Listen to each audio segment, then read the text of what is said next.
তোমারে বান্দারে হকি নষ্ট করার থেকে বাঁচাও মোদের, দাও এমন উৎসাহ মোদের ইয়া রাব। আলহামদুলিল্লাহি রাব্বিল আলামিন ওয়াসসালাতু ওয়াসসালামু আলা সাইয়্যিদিল আমবিয়াই ওয়াল মুরসালিন। আম্মা বা'দু ফাআউযু বিল্লাহি মিনাশ শাইতানির রাজীম। বিসমিল্লাহির রহমানির রহিম। আসসালাতু ওয়াসসালামু আলাইকা ইয়া রাসূলুল্লাহ ওয়া আলা আলিকা ওয়া আসহাবিকা ইয়া হাবিবাল্লাহ। আসসালাতু ওয়াসসালামু আলাইকা ইয়া নবিয়াল্লাহ ওয়া আলা আলিকা ওয়া আসহাবিকা ইয়া নূরাল্লাহ। মাদানী চ্যানেলের দর্শকবৃন্দ, উপস্থিত হয়েছি পবিত্র মাহে রমজানুল মুবারকের বরকতপূর্ণ সময়ে মাদানী চ্যানেলের একটি প্রিয় অনুষ্ঠান নিয়ে, যার নাম হচ্ছে ইয়া আইয়ুহান নাস, হে লোকেরা।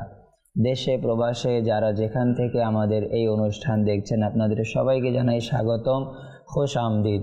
মাদানী চ্যানেলের দর্শকবৃন্দ, এই অনুষ্ঠানের প্রত্যেকটি পর্বে আমরা মহান আল্লাহ পাক জাল্লা ওয়ালার পবিত্র কালামুল্লাহ হতে ওই সকল আয়াতে করিমা, তার তর্জমা, তার ব্যাখ্যা, তার শিক্ষা আমরা নিয়ে থাকি, বুঝে থাকি, যেই আয়াতে করিমায় মহান আল্লাহ তাবারক ওয়া তাআলা সম্বোধন করেছেন সমগ্র মানব জাতিকে। আজকেও ইনশাআল্লাহুল করিম আমরা এমন একটি আয়াত শুনব যেই আয়াতে করিমায় আল্লাহ তাআলা সমগ্র মানব জাতিকে সম্বোধন করেছেন। আসুন তার পূর্বে নবী করিম সাল্লাল্লাহু তাআলা আলাইহি ওয়াসাল্লামের প্রতি দুরুদে পাক পাঠ করার ফজিলত আমরা শ্রবণ করি। আখরি নবী মক্কি মদনী মুহাম্মদ আরবি সাল্লাল্লাহু তাআলা আলাইহি ওয়া আলিহি ওয়াসাল্লাম ইরশাদ করেছেন, যে বান্দা প্রত্যেক দিন আমার উপরে 10 বার দুরুদে পাক পাঠ করবে, মহান আল্লাহ পাক ওই বান্দার উপরে 100 রহমত নাজিল করবেন, তার 100 গুনাহকে ক্ষমা করে দেওয়া হবে, তার 100টি পদ মর্যাদা বৃদ্ধি করে দেওয়া হবে। সুবহানাল্লাহ, সুবহানাল্লাহি ওয়া বিহামদিহি, সুবহানাল্লাহিল আযীম। প্রিয় দর্শক, নিজের ওপরে যদি আমরা রহমত বর্ষণ করাতে চাই মহান আল্লাহ পাকের, তাহলে অধিক হারে আমাদেরকে দুরুদ ও সালাম পাঠ করতে হবে। আল্লাহ পাক আমাদেরকে বেশি পরিমাণে আখরি নবী সাল্লাল্লাহু আলাইহি ওয়াসাল্লামের প্রতি দুরুদে পাক পাঠ করার তৌফিক দান করুক, আমিন। সাল্লু আলাল হাবিব সাল্লাল্লাহু তাআলা আলা মুহাম্মদ সাল্লাল্লাহু আলাইহি ওয়াসাল্লাম। মাদানী চ্যানেলের দর্শকবৃন্দ, অনেক দিনের আশা ছিল যে আমাদের মাঝে রমজানুল মুবারক আসবে, রমজান পাবো, বিভিন্ন ইবাদত বন্দেগী করব, আমার রব তাবারক ওয়া তাআলাকে রাজি খুশি করব। কিন্তু দেখতেই দেখতে মাহে রমজানের প্রথম দশক শেষ হলো, এখন দ্বিতীয় দশকের শেষের দিকে আমরা চলে এসেছি। এই শেষের দশককে মাগফিরাতের দশক বলা হয়, আর সেটিও খুবই তাড়াতাড়ি আমাদের কাছ থেকে বিদায় নিবে। তো এই দশকের একটি দোয়া হচ্ছে আস্তাগফিরুল্লাহ রব্বি মিন কুল্লি যামবি ওয়া আতুবু ইলাইহি। যেহেতু মাগফিরাতের দশক, তো এই মাগফিরাতের দশকে বেশি পরিমাণে এই দোয়া পাঠ করা, আস্তাগফিরুল্লাহ রব্বি মিন কুল্লি যামবি ওয়া আতুবু ইলাইহি, বেশি পরিমাণে আল্লাহ পাকের দরবারে ক্ষমা চাওয়া, ক্ষমার দশকে বেশি পরিমাণে ক্ষমা চাওয়া। আচ্ছা, ক্ষমার দশক যখন শেষ হয়ে যাবে এরপরে ক্ষমা চাইবো না, এরকম না। এখন হচ্ছে মাগফিরাতের দশক, ক্ষমার দশক। তো এই দশকে বেশি পরিমাণে আমাদেরকে আল্লাহ পাকের দরবারে ইস্তেগফার করতে হবে। সুতরাং বেশি পরিমাণে পাঠ করব আস্তাগফিরুল্লাহ রাব্বি মিন কুল্লি যামবি ওয়া আতুবু ইলাইহি। আল্লাহ তাআলা আমাদেরকে আমল করার তৌফিক দান করুক, আমিন। প্রিয় দর্শক মণ্ডলী, আল্লাহ পাক জাল্লা ওয়া আলা সূরা ফাতিরের 3 নং আয়াতে করিমায় ইরশাদ করেছেন, বিসমিল্লাহির রহমানির রহিম। ইয়া আইয়ুহান নাসু যকুরু নি'মাতাল্লাহি আলাইকুম হাল মিন খালিকিন গায়রুল্লাহি ইয়ারযুকুকুম মিনাস সামাই ওয়াল আরদ লা ইলাহা ইল্লাহু ফাআন্না তুফাকুন। প্রিয় দর্শক, মহান আল্লাহ পাক ইরশাদ করেন, হে মানবকুল, তোমাদের ওপর আল্লাহ তাবারক ওয়া তাআলার অনুগ্রহকে স্মরণ করো। আল্লাহ ব্যতীত কি অন্য কোনো সৃষ্টিকর্তাও আছে যে আসমান ও জমিন থেকে তোমাদেরকে জীবিকা প্রদান করে? তিনি ব্যতীত কোনো উপাস্য নেই। তবে তোমরা কোথায় যাচ্ছ পৃষ্ঠ দেশ কুজো করে? প্রিয় দর্শক মণ্ডলী, এই আয়াতে কারিমা যদি আমরা একটু মনোযোগ দিই, আমরা চিন্তা করি এই আয়াতে কারিমা কত বড় কথা বলা হয়েছে। মহান আল্লাহ পাক জাল্লা ওয়ালা ইরশাদ করেন যে আল্লাহ পাকের নেয়ামত যা তোমাদের উপর রয়েছে, আল্লাহ পাকের অনুগ্রহকে তোমরা স্মরণ করো। যেমন তিনি তোমাদের জন্য ভূপৃষ্ঠকে বিছানা করেছেন, আসমানকে কোনো স্তম্ভ ছাড়াই আল্লাহ পাক জাল্লা ওয়ালা স্থির করেছেন। আল্লাহু আকবার।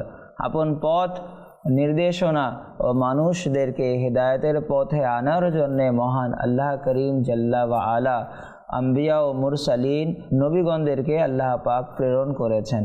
আল্লাহু আকবার। আল্লাহ পাকের নিয়ামতকে স্মরণ করো। আল্লাহ পাক জাল্লা ওয়ালা তোমাদের জন্য জমিনকে বিছানা করে দিয়েছেন, যেখানে ইচ্ছা আমরা সেখানে যাই। তো এখানে আল্লাহ পাক জাল্লা ওয়ালা আপন নিয়ামতের গণনা করেছেন। আল্লাহ তাবারক ওয়া তাআলার নিয়ামত প্রিয় দর্শক মণ্ডলী যদি আমরা গণনা করি তাহলে গণনা করা যাবে না। এরপরে মহান আল্লাহ পাক কি বলেন যে আল্লাহ ছাড়া কি অন্য কোনো সৃষ্টিকর্তাও আছে যে আসমান ও জমিন থেকে তোমাদেরকে রিজিক দিবে? আসমান থেকে রিজিক কীভাবে? যে বৃষ্টি বর্ষণ করে এবং বিভিন্ন ধরনের তৃণ ও শাকসবজি উৎপন্ন করে। আল্লাহ পাক ছাড়া কি অন্য কোনো মাবুদ আছে যিনি এগুলো সৃষ্টি করতে পারবে? এবং এ কথা জানা সত্ত্বেও তিনি স্রষ্টা, তিনি রিজিক দাতা। ঈমান ও তাওহীদ থেকে তোমরা কেন বিমুখ হচ্ছ?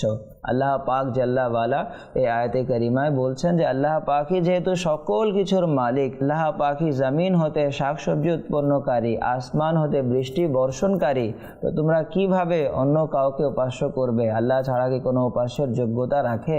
কখনোই না।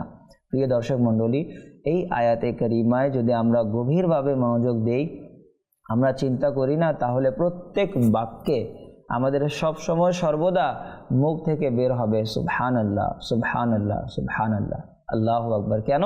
এই আয়াতে কারিমে আল্লাহ পাক বলেছেন যে তোমরা আল্লাহ পাকের নেয়ামতকে স্মরণ করো। আল্লাহ পাকের নেয়ামত কত বেশি আমরা কি জানি? আল্লাহু আকবার। সূরা নাহলে এবং সূরা ইব্রাহিমে মহান আল্লাহ পাক জাল্লা ওয়ালা ইরশাদ করেন ওয়া ইন তাউদ্দু নি'মাতাল্লাহি লা তুহসুহা। যদি তোমরা আল্লাহ পাকের নেয়ামতকে গণনা করো, কাউন্টিং করতে পারবে না, গণনা করতে পারবে না। আল্লাহু আকবার। প্রিয় দর্শক, এই পৃথিবী আমি বাদ দিলাম, আমাদের শরীরে আমাদের যেই আপদ মস্তক, আমাদের শরীরে আমরা একটু লক্ষ্য করি আল্লাহ পাক নেয়ামত কত বেশি। প্রত্যেকটা জায়গায় আমাদের মাথায় আল্লাহ পাক চুল দিয়েছেন, এটা কত বড় নেয়ামত। যার মাথায় চুল নেই তাকে জিজ্ঞেস করেন সে কি কি চুল বেরিয়ে আসার জন্য ইউজ করছে না, অনেক কিছু করছে যাতে তার চুল বেরিয়ে আসুক, কিন্তু আল্লাহ পাক না চাওয়াতেই আমাদের মাথায় চুল দিয়েছেন। আল্লাহু আকবার। চোখ কত বড় নেয়ামত। আমরা যেই চোখ দিয়ে দেখছি, একটু ভাবুন যারা অন্ধ তাদেরকে জিজ্ঞাসা করুন চোখ কত বড় নেয়ামত। আল্লাহ আমাদের হাত যা দ্বারা আমরা ধরি, তো এই হাত মহান আল্লাহ পাকের কত নেয়ামত। আমরা যেই পা দিয়ে চলি, এই পা যদি আমাদের না থাকতো আমরা আসা যাওয়া করতে পারতাম না, রিজিক অন্বেষণ করতে পারতাম না। তো আল্লাহ তাআলা আমাদেরকে পা দিয়েছেন, এটি হচ্ছে আমাদের বাহ্যিক। আপনি আভ্যন্তরীণ আসেন, আমাদের যেই মাথা, আমাদের যেই জ্ঞান বুদ্ধি, আমাদের যেই বুঝ শক্তি মহান আল্লাহ পাক দিয়েছেন, এই বুঝ শক্তি যদি আমাদের না থাকতো তাহলে লোকেরা আমাদেরকে পাগল বলতো। আল্লাহু আকবার। বাক শক্তি, আমরা যে কথা বলছি, এই বাক শক্তি কত বড় নেয়ামত। শ্রবণ শক্তি কত বড় নেয়ামত। আল্লাহ তাবারক ওয়া তাআলা আপনার জিনিসের ভালো মন্দ বোঝার জন্য আমাদেরকে নাক দিয়েছেন, ঘ্রাণ নেওয়ার জন্য, এটা কত বড় নেয়ামত। আল্লাহু আকবার। আমাদের অভ্যন্তরীণ আল্লাহ পাক কত মেশিন দিয়েছেন, আমাদের দিল বলেন, আমাদের ভিতরে যখন বান্দা রিসার্চ করে, যখন রিসার্চ করার পরে দেখে যে এরকম তো আর কেউ বানাতেই পারবে না, তখন তার মুখ থেকে বের হয় সুবহানাল্লাহ, সুবহানাল্লাহ। গত 3-4 মাস আগে আমার এই হাতের আঙ্গুল, ডান হাতের মধ্যমা আঙ্গুল, এই যে নখের সাথে একটি পাইপ আপনারা দেখতে পাচ্ছেন প্রিয় দর্শক, এই যে পাইপ, পাতলা একটি পাইপ, এই পাইপের গুরুত্ব, এই পাইপের মর্যাদা কত বেশি। যখন আমার এই পাইপ সরে গিয়েছিল তখন আমি বুঝতে পেরেছি। আল্লাহু আকবার।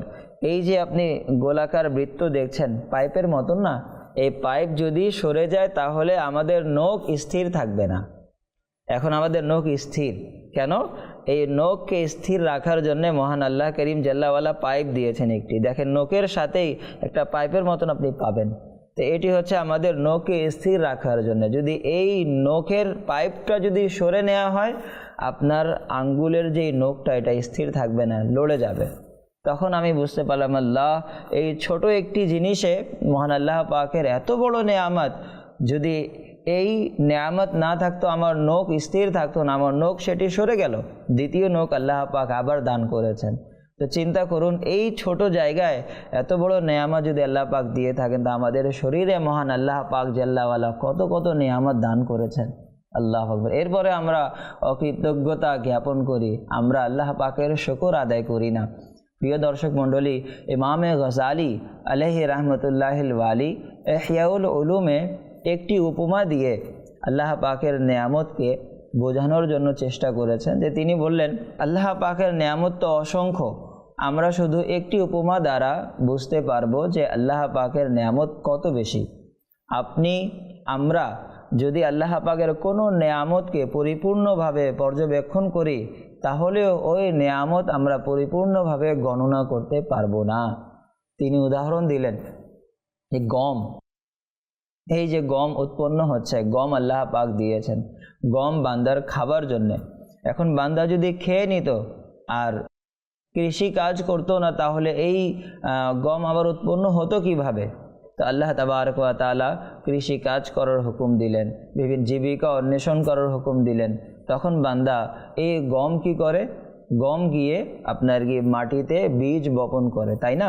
তো এই বীজ বপন করা, শুধু আমরা বীজ বপন করে দিই, এরপরে কি হয় জানেন প্রিয় দর্শক? এর প্রসেসিং যখন আমরা শুনবো, আমাদের ঈমান তাজা হয়ে যাবে।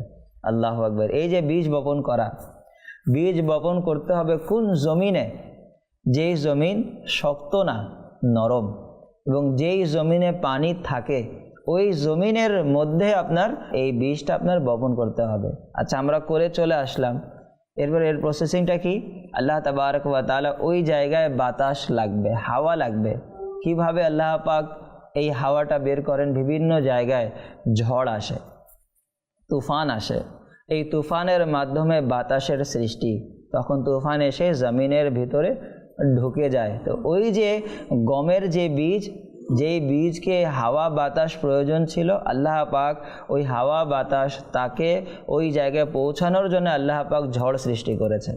এই ঝড়ের মাধ্যমে বাতাস আসে। এরপরে আসেন, যদি আমরা শক্ত জমিনে আমরা যদি ওই বীজ বপন করি, তাহলে ওই বীজ আর কখনো উৎপন্ন হবে না। আচ্ছা, এই বীজ আবার পাকানোর জন্যে মহান আল্লাহ করিম জাল্লাওয়ালা সূর্যকে সৃষ্টি করেছেন। তখন সূর্য আপন উত্তাপে এই জিনিসটা তৈরি করে দেয়। সর্বদা গ্রীষ্মকাল থাকে না, অনেক সময় শীতকাল আসে, শরৎকাল আসে, হেমন্তকাল আসে। কেন আসে? এই জন্যে আসে যে অনেক সময় অনেক শাক সবজি যা হচ্ছে আপনার গ্রীষ্মকালে তার উৎপন্ন, তখন আল্লাহ তাবারক ওয়া তাআলা এই সূর্যকে হুকুম দেন যে সূর্য বেশি উত্তপ্ত হয়ে যায়, জমিনকে গরম করে ফেলে, তখন এই শাক সবজি উৎপন্ন হয়ে যায়। আচ্ছা, আবার কিছু শাক সবজির জন্যে সেরকম উত্তাপ প্রয়োজন নেই, তখন আল্লাহ তাবারক ওয়া তাআলা শীতকে সৃষ্টি করেছেন। এই শীত যখন আসে, তখন সূর্যের যে উত্তাপ তা কমে যায়। এই সূর্যের উত্তাপ কমে যাওয়ার বরকতে আল্লাহ তাবারক ওয়া তাআলা শীতকালীন শাকসবজি আমাদেরকে দান করে ধন্য করে দেন। এরপরে আসেন চাঁদের মাধ্যমেও অসংখ্য ফল ফলাদি পেকে যায়। তো যেই ফল ফলাদি চাঁদের মাধ্যমে পাকে, তখন চাঁদকে আল্লাহ তাআলা হুকুম দেন সে ঠান্ডা হয়ে যায়, এভাবে ফল পেকে যায়। আল্লাহু আকবার। প্রিয় দর্শক মণ্ডলী, আল্লাহ পাকের যদি নিয়ামত আমরা গণনা করি, আসমানে যে তারকা আমরা দেখি না, এই তারকার প্রত্যেকটি তারকা আল্লাহ পাক মানুষের কাজের জন্য সৃষ্টি করেছেন। এই যে আমরা নৌকা দিয়ে ভ্রমণ করি, সারা দেশে আপনার গিয়ে আমদানি হচ্ছে, রপ্তানি হচ্ছে, বিভিন্ন সামগ্রী আমদানি রপ্তানি হচ্ছে কাদের জন্যে? পশু পাখিদের জন্যে। কাদের জন্যে? ইনসানের জন্যে, মানুষের জন্যে আল্লাহ তাবারক ওয়া তাআলা সমুদ্র সৃষ্টি করলেন। তো সমুদ্রের পথ দেখার জন্য, সমুদ্রের পথ সহজভাবে আসার জন্যে, যাতে ভুল না হয়, আল্লাহ পাক তারকা সৃষ্টি করে দিলেন। তখন মানুষ তারকা দেখে যে দিকে যাবে সঠিক পথে সে তারকা দেখে চলে যায়। আল্লাহু আকবার। প্রিয় দর্শক, কোন কোন নেয়ামত আমি গণনা করাবো আপনাকে। যখন এগুলো আমরা দেখি, ভাবি, চিন্তা করি, আসমান দেখুন, সাধারণত একটি ভবন দেওয়ার জন্য আমাদেরকে ঢালাই দিতে হয়, বেসমেন্টের কাজ করতে হয়, আমাদেরকে পিলার তৈরি করতে হয়। 2 কাঠা 3 কাঠা জমিন আমাদেরকে 8টি 10টি পিলার দিতে হয়, ঠিক না? কিন্তু একটু ভাবুন, এত বড় আসমান, এই আসমানকে আল্লাহ করিম জাল্লা ওয়ালা স্তূপ ছাড়াই, আল্লাহ পাক জাল্লা ওয়ালা পিলার ছাড়াই এই আসমানকে হুকুম দিয়ে দিয়েছেন যে সে দাঁড়িয়ে আছে। আল্লাহু আকবার। জমিন যদি শক্ত করে দিতেন তাহলে আমরা কোনো কিছু জমিন হতে উৎপন্ন করতে পারতাম না। আল্লাহ পাক জমিনকে হুকুম করে দিলেন, জমিন আমাদের জন্য নরম হয়ে গেল।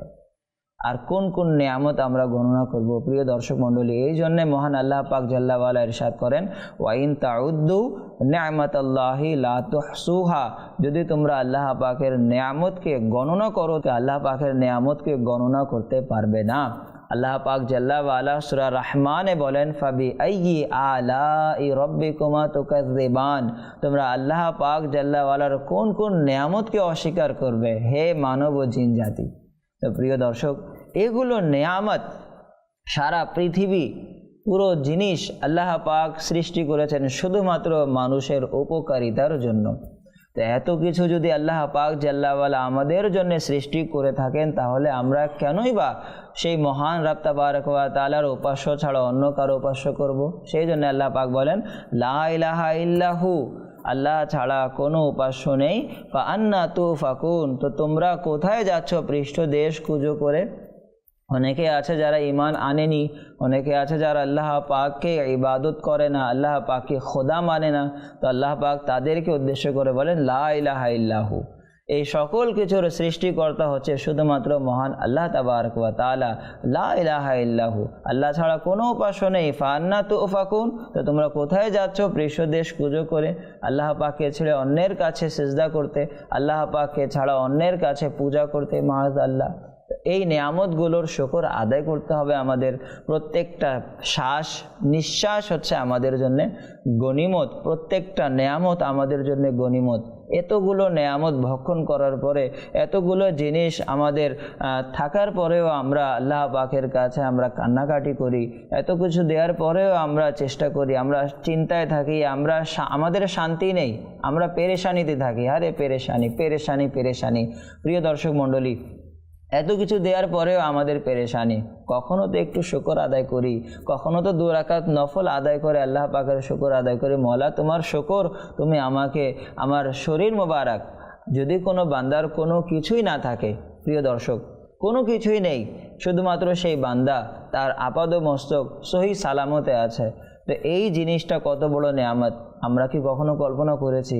এই নেয়ামতের কখনো শুকর আদায় করেছি যে আল্লাহ পাক আমাকে চোখ দিয়েছেন, আল্লাহ পাক আমার হাত সালামত রেখেছেন, আল্লাহ পাক আমার পা সালামত রেখেছেন, আমার জ্ঞান বুদ্ধি আল্লাহ তাবারক ওয়া তাআলা বুঝ দিয়েছেন। আসুন না আমরা শুকর আদায় করে 2 রাকাত নফল আদায় করি। কখন আমরা করেছি? আমরা করি না। আবার আমরা চাই ভোগ বিলাস, আমরা বিলাসিতা চাই, আমরা আরামায়েশ চাই, ঘর বাড়ি ইত্যাদি আমরা চাই। প্রিয় দর্শক মণ্ডলী, যেই মালিক এতগুলো নেয়ামত দিয়েছে, যদি আমরা শুকর আদায় না করি আমাদের নেয়ামত কখনো বাড়বে না। তাই সেজন্য মহান আল্লাহ পাক বলেন, লা ইন শাকারতুম লা আযীদান্নাকুম, তোমরা শুকর আদায় করো, মহান আল্লাহ পাক তোমাদের নেয়ামতকে বাড়িয়ে দিবেন। মাদানী চ্যানেলের দর্শকবৃন্দ, সময় হয়েছে আমাদের অনুষ্ঠানে একটি সেগমেন্ট অন্তর্ভুক্ত করা, যার নাম হচ্ছে কাসাসুল কোরআন। সাল্লু আলাল হাবিব সাল্লাল্লাহু তাআলা আলা মুহাম্মদ সাল্লাল্লাহু আলাইহি ওয়াসাল্লাম। প্রিয় দর্শক, কাসাসুল কোরআনে আপনাদেরকে স্বাগতম। এই কাসাসুল কোরআনে আমরা কোরআনে পাক হতে কোরআনের শিক্ষা, কোরআনের ঘটনা শুনে আমরা শিক্ষা অর্জন করি। আজকে আমরা কারুনের ঘটনা শ্রবণ করব, যে কারুন সাইয়েদনা মূসা আলাইহিস সালামের চাচা ইয়াসহারের ছেলে ছিল। আল্লাহ পাক তাকে অশেষ সম্পদ দ্বারা ধন্য করেছিলেন, এমনকি তার ধনভাণ্ডারের চাবিসমূহ এমন 40 জন লোক বহন করত, যারা সাধারণ পুরুষের চেয়ে বেশি শক্তিশালী ছিল। আল্লাহ পাক ইরশাদ করেন, ওয়া আতাইনাহু মিনাল কুনুজি মা ইন্না মাফাতিহাহু লাতানু বিল উসবাতি উলিল কুওয়া। আল্লাহ পাক বলেন, আর আমি তাকে এত ধন ভাণ্ডার দান করেছি যেগুলোর চাবি একটা বলবান দলের ওপরও ভারী ছিল। আল্লাহ পাক এত সম্পদ দিয়েছিলেন কারুনকে। যখন আল্লাহ পাক বনি ইসরাইলের ওপর জাকাতের হুকুম অবতীর্ণ করলেন, তখন কারুন মূসা নবীর নিকট এলো, তার সাথে এটা নির্ধারণ করলো যে 1000 দিনারের পরিবর্তে 1 দিনার, 1000 দিরহামের পরিবর্তে 1 দিরহাম, এভাবে যতগুলো সম্পদ রয়েছে 1000-এর বিনিময়ে একটি করে সে আল্লাহ পাকের রাস্তায় দিবে। যখন সে ঘরে ফিরে সম্পদের জাকাত হিসাব করলো, তখন তা অনেক সম্পদ হিসেবে পরিণত হলো। তার নফস এতগুলো সম্পদ দেওয়ার সাহস করলো না। সুতরাং সে বনি ইসরাইলদের জড়ো করে বলতে লাগলো, তোমরা মূসা নবীর সকল কথায় আনুগত্য করো, এখন তো তিনি তোমাদের সম্পদ গ্রাস করতে চায়। মাআযাল্লাহ, আল্লাহ পাকের হুকুম ছিল জাকাত আদায় করা, মূসা নবী হুকুম দিলেন, এখন কারুন কি বলে যে মূসা নবী তোমাদের সম্পদ গ্রাস করতে চায়, তোমরা কি বলো? তারা বলল, তুমি হচ্ছ আমাদের বড়, তুমি যা ইচ্ছা আদেশ দাও, আমরা পালন করব। কারুন বলল, অমুক নষ্টা মহিলার নিকট যাও, বেবিচারী মহিলার নিকট যাও, তার সাথে টাকার বিনিময়ে একটি চুক্তি করো যে সে মূসা নবীর বিরুদ্ধে অপবাদ দিবে। মাআযাল্লাহ, মাআযাল্লাহ, মূসা নবীর বিরুদ্ধে অপবাদ দিবে। আর যখন এরূপ হবে, তখন বনি ইসরাইল হযরত মূসা আলাইহিস সালামের পিছু ছেড়ে দিবে। সুতরাং কারুন ওই মহিলাটিকে 1000 দিরহাম এবং 1000 দিনার দিয়ে এই বিষয়ে রাজি করলো যে সে মূসা নবীর প্রতি অপবাদ দিবে। পরবর্তী দিন কারুন বনি ইসরাইলের জড়ো করলো আর মূসা নবীর নিকট এসে বলতে লাগলো যে বনি ইসরাইলরা আপনার অপেক্ষায় আছে, আপনি তাদেরকে ওয়াজ করুন, নসিহত করুন। মূসা নবী আলাইহিস সালাম তাশরিফ নিয়ে এলেন এবং বনি ইসরাইলদের নসিহত করতে গিয়ে বিভিন্ন গুনাহের শাস্তি সম্পর্কে তাদেরকে বর্ণনা করলেন। কারণ বলতে লাগলো যে এই আদেশ কি সবার জন্য, এমনকি যদি আপনিও হন? তখন মূসা নবী বললেন, হ্যাঁ, যদি আমিও হই না কেন এই শাস্তিগুলো আমার জন্যও বরাদ্দ হবে। তো কারুন বলল, বনি ইসরাইলদের ধারণা যে আপনি অমুক মহিলার সাথে মাআযাল্লাহ অপকর্ম করেছেন, জিনা করেছেন। মূসা নবী বললেন, তাকে ডাকো, তাকে ডাকো। সে আসলে হযরত মূসা আলাইহিস সালাম বললেন, তোমাকে ওই সত্তার শপথ যিনি বনি ইসরাইলদের জন্য নদীকে দ্বিখণ্ডিত করেছেন, এর মাঝে রাস্তা তৈরি করেছেন আর তাওরাত অবতীর্ণ করেছেন। মূসা নবী যখন বলেন, সত্যি করে বলো, সে মহিলা ভয় পেয়ে গেল এবং তার আল্লাহ পাকের রাসূলের প্রতি অপবাদ দিয়ে তাকে কষ্ট দেওয়ার সাহস হলো না। সে তার মনে মনে বলল যে এর চেয়ে তওবা করাই শ্রেয় হবে। আমি এক নবীর উপর আমি অপবাদ দিব, তখন তো আমি ধ্বংস হয়ে যাব। এর চাইতে ভালো কি আমি সত্যি করে বলে দেই, এটাই আমার জন্য কল্যাণ। তো প্রিয় দর্শক, সে হযরত মূসা আলাইহিস সালামকে আরজ করলো যে আল্লাহ তাবারক ওয়া তাআলার শপথ, যা কিছু কারণ বলাতে চেয়েছিল সবই মিথ্যা। সে আমাকে অনেক সম্পদের লোভ দেখিয়েছিল যে আমি যেন আপনার প্রতি অপবাদ দেই। মাআযাল্লাহ। এই কথা শুনে মূসা নবী আপন আল্লাহ পাকের সমীপে কান্নাকাটি করে সেজদায় পতিত হলেন, আরজ করতে লাগলেন, হে দয়াময় প্রতিপালক, যদি আমি তোমার রসুল হই তবে আমার জন্য কারুনের প্রতি আপন আযাব অবতীর্ণ করো। আল্লাহ পাক তার নিকট ওহী প্রেরণ করলেন যে হে মূসা, আমি জমিনকে আপনার আনুগত্য করার জন্য নির্দেশ দিয়েছি, আপনি তাকে যা ইচ্ছা আদেশ দিন। তখন মূসা আলাইহিস সালাতু ওয়াস সালাম বনি ইসরাইলদের বললেন, হে বনি ইসরাইলেরা, আল্লাহ পাক আমাকে কারুনের নিকট প্রেরণ করেছেন যেমনিভাবে ফেরাউনের নিকট প্রেরণ করেছিলেন। যারা কারুনের সাথী রয়েছ তারা তার সাথেই অবস্থান করো, যারা আমার সাথী রয়েছ তারা পৃথক হয়ে যাও। সবাই কারুন থেকে পৃথক হয়ে গেল, শুধুমাত্র 2 জন কারুনের সাথে ছিল। এরপর মূসা আলাইহিস সালাতু ওয়াস সালাম জমিনকে হুকুম দিলেন, ইয়া আরদু খুযীহিম, হে জমিন একে গ্রাস করো। তখন সে হাঁটু পর্যন্ত ধসে গেল। আবার আল্লাহ পাকের নবী ইরশাদ করলেন, ইয়া আরদু খুযীহিম, হে জমিন একে গ্রাস করো। সে কোমর পর্যন্ত চলে আসলো। আবার হুকুম দিলেন, ইয়া আরদু খুযীহিম, হে জমিন একে গ্রাস করো, তখন সে গর্দান পর্যন্ত চলে আসলো। সে কান্নাকাটি করতে লাগলো, মুসা নবীকে আপন আত্মীয়তার দোহাই দিতে লাগলো। কিন্তু মুসা নবী আলাইহিস সালাতু ওয়াস সালাম আবারও দোয়া করলেন, ইয়া আরদু খুযিহিম। এভাবে সে তার ওই দুইজন এবং তার সকল সম্পদ জমিনের মধ্যে ধসে ছাই হয়ে গেল, এবং কিয়ামত পর্যন্ত তার সম্পদ এবং কারুন এবং সেই দুই বান্দা জমিনের মধ্যে ধসতেই থাকবে। প্রিয় দর্শক মণ্ডলী, এটি হচ্ছে জাকাত না দেওয়ার কুফল। আজ আমাদের সমাজেও অনেকে জাকাত দিতে চায় না। জাকাত দিলে অর্ধেক দেই, জাকাত দিলে সম্পদের হিসাব না করে আমরা মন মোতাবেক কিছুটা সাদকা, কিছুটা খায়রাত আমরা করে দিই, ভাবি আমার জাকাত আদায় হয়ে গেল। কখনোই না। প্রিয় দর্শক, এই জাকাত হচ্ছে আপনার সম্পদের ময়লা। এই ময়লাকে আপনি দূরীভূত করেন, না হলে এই ময়লা আপনার জাকাত আপনার সকল সম্পদকে গ্রাস করে ফেলবে। যেভাবে কারুন ধ্বংস হয়েছে জাকাত আদায় না করার কুফলে, সুতরাং যদি আমরাও যথাযথভাবে জাকাত আদায় না করি তাহলে আমাদের সম্পদও ধ্বংস হয়ে যাবে। এটা আল্লাহ তাবারক ওয়া তাআলা আমাদেরকে বাঁচার তৌফিক দান করুক। আল্লাহ পাক যা হুকুম দিয়েছেন, আল্লাহ পাকের রাস্তায় আমরা দান করব, আল্লাহ পাকের পথেই আমরা জাকাত দিব। সম্পদ দিয়েছে কে? মহান আল্লাহ তাআলা। তো আল্লাহ পাকের রাস্তায় যদি আমরা দেই, যেভাবে আল্লাহ পাক হুকুম করেছেন সেভাবে আমরা যদি জাকাত আদায় করি, আপনি দেখবেন আগামী বছর আল্লাহ তাবারক ওয়া তাআলা আপনার সম্পদ আরও বাড়িয়ে দিবে। তখন জাকাত আপনাকে আরও বাড়িয়ে দিতে হবে। আল্লাহ তাআলা আমাদেরকে বোঝার তৌফিক দান করুক। মাদিনী চ্যানেল দেখতে থাকুন। সাল্লু আলাল হাবিব সাল্লাল্লাহু তাআলা আলা মুহাম্মদ সাল্লাল্লাহু আলাইহি ওয়াসাল্লাম। তোমারে বান্দারে হকি নষ্ট করার থেকে বাঁচাও মোদের, দাও এমন সাহস